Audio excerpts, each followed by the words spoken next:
Salut les amis des montagnes, on est resté à Bernadouze et on va rediscuter un peu du travail et surtout de la thèse de Marie qui fait son travail ici.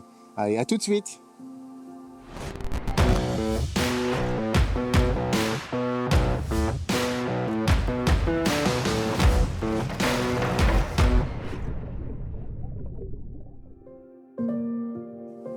Salut Marie. Bonjour.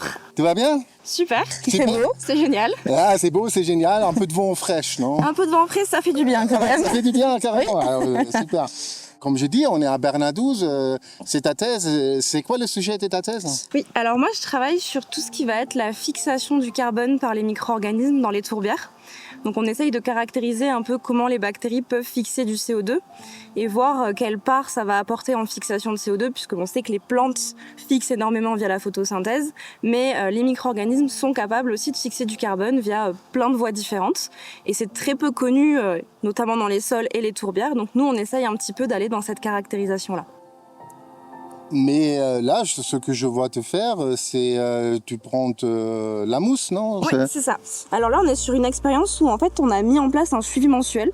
Donc on est venu tous les mois dans la tourbière de Bernadouze, ça va bientôt faire 1 an. Et moi, tous les mois, je récolte de la sphène, donc la mousse qui est caractéristique vraiment de la tourbière. Et avec cette sphène, en fait, je vais faire plein de choses au labo.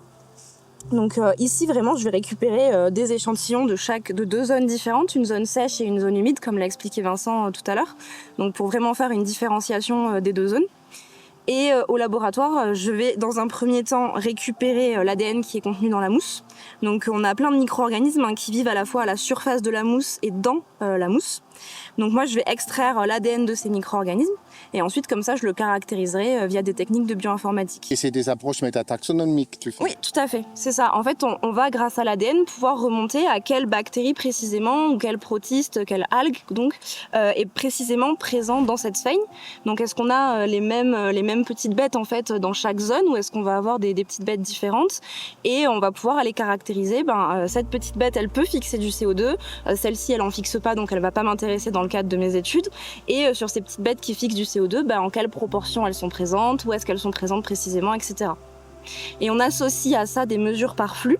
Donc on fait des mesures directement sur site, des échanges donc de CO2 avec l'atmosphère, mais on fait aussi des mesures en laboratoire avec des sondes. Donc on a des sondes qui vont mesurer de l'oxygène et des sondes qui vont mesurer de l'H2S. Et grâce à ça, en fait, on va pouvoir estimer le CO2 qui est fixé par ces petites bactéries, à la fois en conditions avec de l'oxygène et sans oxygène. Donc c'est 2 voies qui sont très différentes, mais qui nous intéressent toutes les 2.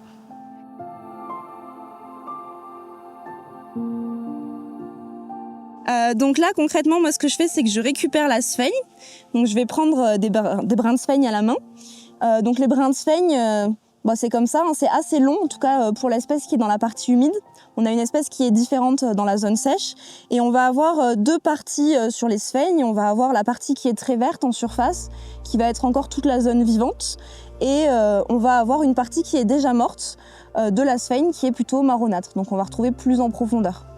Et c'est cette partie qui va commencer à être dégradée, mais extrêmement lentement. On a une dégradation qui est très faible dans les tourbières, puisqu'on a très peu d'oxygène dans le sol, donc peu d'activité de toutes les petites bébêtes qui vont venir dégrader le carbone.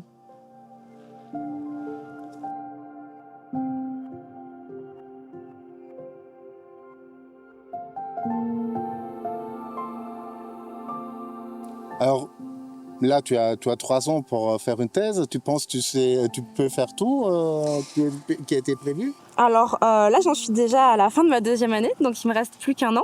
Ouais. Et on a déjà bien avancé dans ce qu'on a découvert, donc on a vu pas mal de choses sympathiques.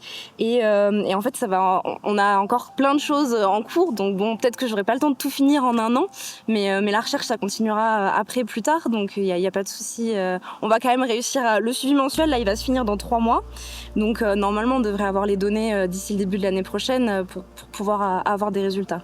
Ok, mais parce que c'est pas que ça balader ici, faire les échantillons. Non, c'est vraiment un seul axe. Donc c'est un des chapitres de ma thèse, c'était faire un suivi mensuel. Mais on a aussi d'autres chapitres. On a un premier chapitre de caractérisation justement de ces micro-organismes qui peuvent fixer du CO2 dans différentes tourbières d'Europe. Donc là, on est allé faire des prélèvements en Estonie, en Finlande, en Suède, en Pologne. Et donc ça va nous permettre vraiment de voir si on a des petites bébêtes qui sont différentes en fonction des différents pays du monde. Parce qu'on a des tourbières qui vont être très différentes. Là, on est vraiment sur un site caractéristique de montagne. Mais si on prend des tourbières qui sont pas dans les montagnes, on va avoir des sites qui n'ont rien à voir, qui sont complètement différents. Ça veut dire que les tourbières, ils sont pas nécessairement pareils. S'ils sont en montagne ou on passe à altitude, c'est exactement. On va pas du tout avoir les mêmes choses. On n'aura pas les mêmes espèces de mousses. On n'aura pas les mêmes conditions climatiques. On n'aura pas la même végétation de plantes vasculaires aussi. On va avoir des conditions très différentes. Le pH du sol va différer. Tout va être vraiment très différent. Ça veut dire, donné qu'on a très peu de tourbières, chaque tourbière est un peu unique.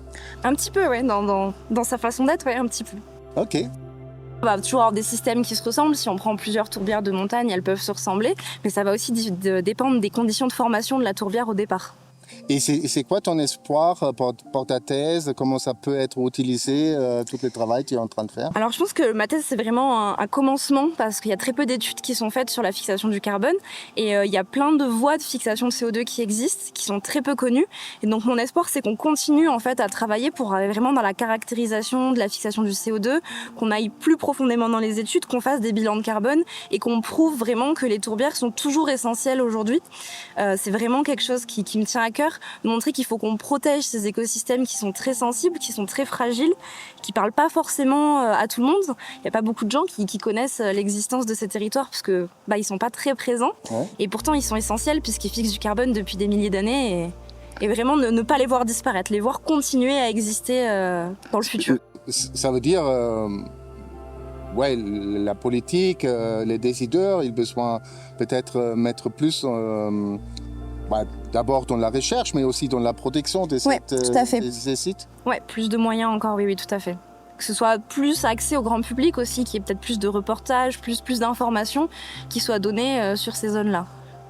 Ah, vous avez entendu ça, c'est quand même très important de regarder ces tourbières, de faire la recherche dessus, qu'on comprenne un peu mieux ces écosystèmes qui sont mal étudiés. Mais c'est toujours difficile en recherche de trouver de l'argent pour le faire. Alors, si vous savez quelques sous, c'est pas mal quand même. Je vous donne l'adresse de Vincent et après, vous pouvez venir être parrain pour une tourbière. Allez, j'espère que ça vous a plu et à bientôt. Ciao, ciao. Au revoir.